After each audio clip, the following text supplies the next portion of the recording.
Hello, Jeff Zwerink, and welcome to Science Faith Connection, the segment of our show where we explore important scientific ideas and see how they relate to the truth of Christianity.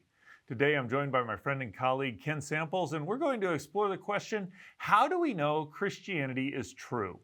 Ken, good to have you here today. Hi, Jeff. So there's a lot of world religions out there, and one of the common charges I hear is that one of the reasons why I'm a Christian is because I simply grew up in a region of the world where Christianity is accepted, and my parents taught me about that people aren't Christian over in India because that's not the culture of the worldview over there. Which raises the question, which of the world religions is true, and how would we go about investigating that? How do you respond to that question? Yeah, it's a really good question, and certainly certain religions have more influence in certain parts of the world than maybe they do in others. I think, however, that's much less true now than it was maybe a couple hundred years ago. Mm-hmm. Why? Because the world seems smaller. Lots of people come from India, come from Asia, Africa, etc. So I think that's probably less than it used to be. Nevertheless, I think you have to engage in some testing and some analysis. And a way that I like to approach the topic, and again, this isn't the only way you can approach the question of truth, but it's one that I think people can understand and can appreciate. And that is, I take an abductive approach. And what I mean by that is, I ask the question, which worldview, which religion, or secular philosophy, whatever it may be, which worldview makes the best sense of the most meaningful realities of life? And I like to use a single word, clear, C-L-E-A-R, and I look at things like, well, the C is the cosmos. Does this worldview account for maybe the universe's origin? Mm-hmm. Does it account for its fine-tuning? Then I move to the L, life. Does this worldview make sense of me, my existential condition, if you will? The E would be ethics. Pretty important. I have a sense of ought, a prescriptive ethic in life. Does that worldview explain that? The A would be abstraction. So logic, science, universal principles. And then the R would be religion, particularly, does it explain the person of Jesus? Because I'm persuaded, Jeff, that when you read the Gospels in a fair-minded way, I think Jesus comes across as the Son of God. You know, your description sounds very interesting to me in this sense, is that when you delineate these set of categories, or there's things that any sort of religion has to explain. There's the cosmos, things we know about it.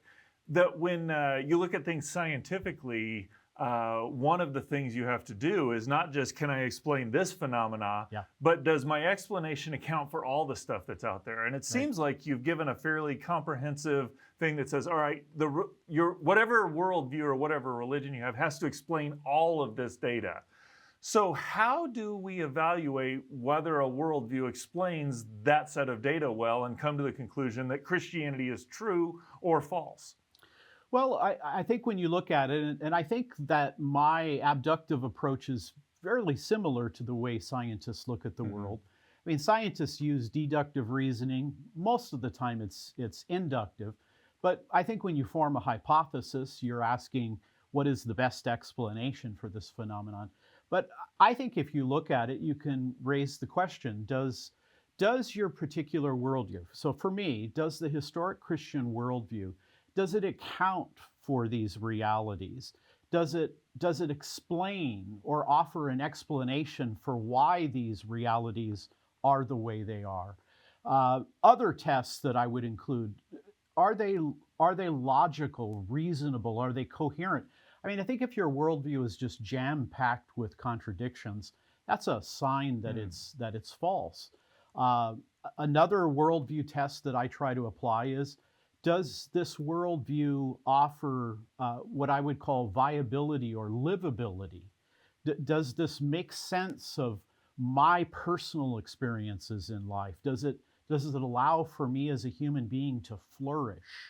So these would be a handful of tests, if you will. So if I get there's a kind of a universal approach. Does it explain things in the broad picture? But there's also a very personal, does it explain my condition and where I am?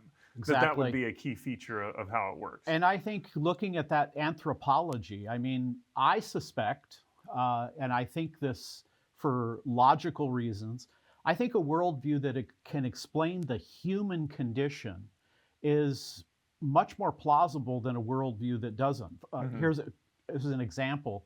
Islam does not teach that people are fallen. They don't believe in a radical fall. They don't believe in Okay. original sin. Well, when I look in the mirror and when I look at the rest of humanity, it seems human beings, as exceptional as they may be, they have a flaw, a moral flaw. I cannot stop sinning. I can't be perfect. Why is that? Hmm. I think Christianity offers an explanation. So how, just to kind of exploring this a little bit, in your description, the Christianity explains why we sin, or have at least that selfish nature, if you will. Right. Whereas, a naturalist worldview would say, well, yeah, that just naturally flows out of Right. what we see because people are wanting to survive. So it would seem to have a good explanation for why we behave that way. It just wouldn't call it sin. It would call it Yeah. the natural order, if you will. So how would Christianity, or what sort of distinction would you make between Christianity and naturalism in that Yeah, sense? and I'm glad you raised that because I think another feature in your worldview is you need some kind of rebuttal to reasonable challenges that come from other particular worldviews. So I'm looking at the anthropology and I'm saying, look, the flawed nature of human beings seems to fit well with Christianity. But a naturalist comes along and says, yes, but evolution, that we're driven by survivability, selfish genes, maybe is Hmm. the explanation. Well, I'm not going to say that doesn't have some explanatory power, but I think I would ask the deeper questions. In a Christian context, we believe, to quote Pascal, the great French thinker, he said humans are great and wretched. We're great in that we seem to be exceptional creatures. We can do math, we can do logic, we can make moral choices, Hmm. we can create technology. So the human condition is kind of an enigmatic relationship of greatness or being exceptional with the fallenness. And I don't think evolution explains the greatness or the exceptional nature of human beings as well as Christianity does. So in some sense, that's like a scientific explanation that may explain one set of phenomena, but not the other. Yeah, So, Islam may have trouble explaining the fallenness of humanity, whereas naturalism can explain that, but it has trouble explaining right. the glory of humanity, if you will. And Yes. so, in the same way, a scientific explanation covers all the data.